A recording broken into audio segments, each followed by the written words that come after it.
Today we begin a new investigative series on Lead the Dragon, an indie racing game that blends arcade intensity with sim-style handling.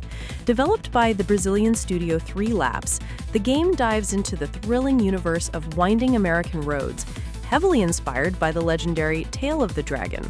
That's right. What stands out here is the unique mix of arcade driving with a more grounded physics system. You can enable or disable various driving assists, making the game accessible for casual players, but also challenging enough for sim racing fans. You'll need to join one of 3 racing crews: American, European, or Japanese. Each has its own identity. For example, the American crew features sturdy RWD vehicles that demand skill. The European crew leans toward lighter AWD setups, and the Japanese crew emphasizes drifting and advanced customization. The game is fully open world, featuring point-to-point tracks, drift zones, long-distance races, and time trials, all integrated into a dynamic free roam mode. You explore, trigger events, and face rivals anywhere on the map. And it's not just about racing. Police chases play a major role with tactics like roadblocks, PIT maneuvers, spike strips, and even helicopters. Escaping the cops becomes part of the experience and seriously ramps up the tension. There's also a robust vehicle customization system. As you gain RAP and money, you'll unlock ways to upgrade both performance and visual style, key to surviving tougher challenges later on.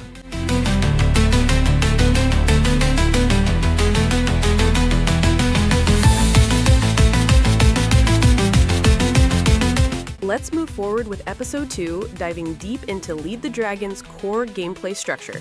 This open-world racing game features multiple event types: point-to-point races, drift challenges, distance runs, and time trials, all seamlessly integrated into a free roam experience that encourages exploration and spontaneous rival encounters.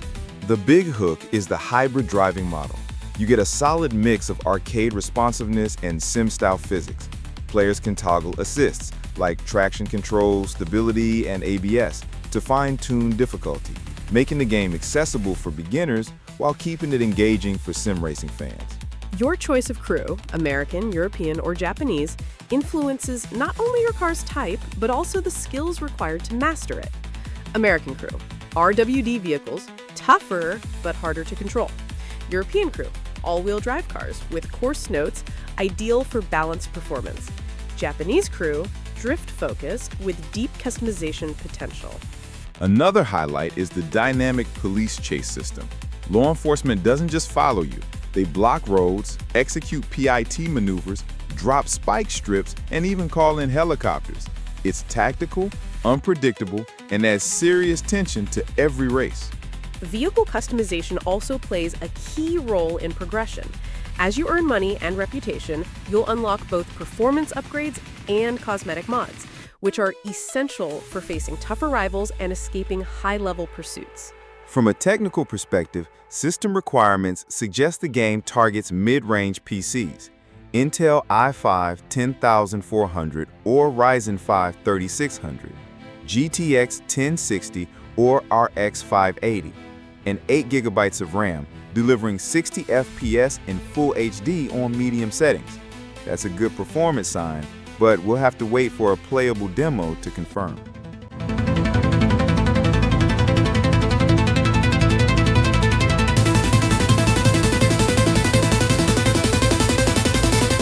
In this episode, we take a closer look at 3 Laps, the indie studio behind Lead the Dragon. Understanding the team behind the wheel is essential to grasp how this open-world racing game is being shaped. The game is developed and published by 3 Laps, primarily a solo indie operation led by the developer known as BlackOutti. This already signals a lean production model, but one with a clear creative identity. According to the game's official Steam page, Lead the Dragon is scheduled to enter early access in Q4 of 2026, with full publishing handled by the same studio. This indicates full creative control and independent distribution, a bold move for a game of this scale. So far, the games page went live around mid-2025, with updates being posted sporadically, which is typical for projects still in early development. On YouTube, the official channel BlackOutti Dev shares devlogs and gameplay previews, offering followers a behind-the-scenes look at ongoing progress. This direct communication with the audience is crucial to the game's future. The developer is active on Steam, YouTube, and social media, collecting feedback well before launch, which is essential for the success of an early access model. No DLCs or expansions have been announced yet. Right now, the focus seems to be on building the game's foundation: open-world driving, crew system, vehicle customization, and police chases. It's likely that new mechanics like events or additional cars will be added throughout early access, depending on player feedback. The developer's history, notably with a previous project called Project Lead, shows a pattern of full reworking and polish before public releases. This suggests Lead the Dragon may follow a similar path of deliberate refinement. To sum up, 3Laps is betting on a transparent development process, driven by community engagement and gradual feature rollout, a puzzle that depends heavily on early supporters to take shape.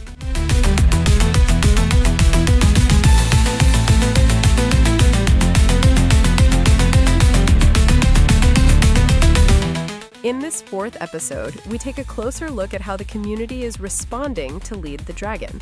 This section highlights player engagement and sheds light on both strengths and open questions. On Steam forums, several threads already show growing excitement. One recent post is titled, "Hype, Hype, Hype, Racing Games Are Back," capturing the sentiment that the indie racing genre is experiencing a fresh revival on Steam. Another thread, this one written by a Brazilian fan, stands out with the title, Carro BR no Jogo, or Brazilian Cars in the Game, where users are requesting iconic local models like the Fusca, Chevette, Monza, Corsa, or Gol. This shows strong emotional investment and cultural connection to the project. Beyond the hype, there is also technical curiosity.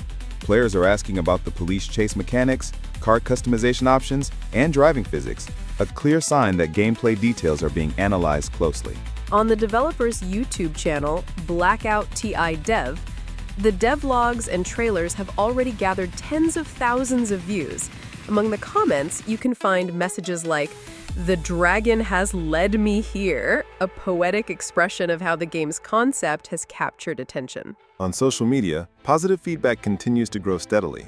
These early signs of traction are critical for an indie studio that relies on word of mouth and community support. In short, the community is not only hyped, it's actively involved, suggesting local content and expressing ideas.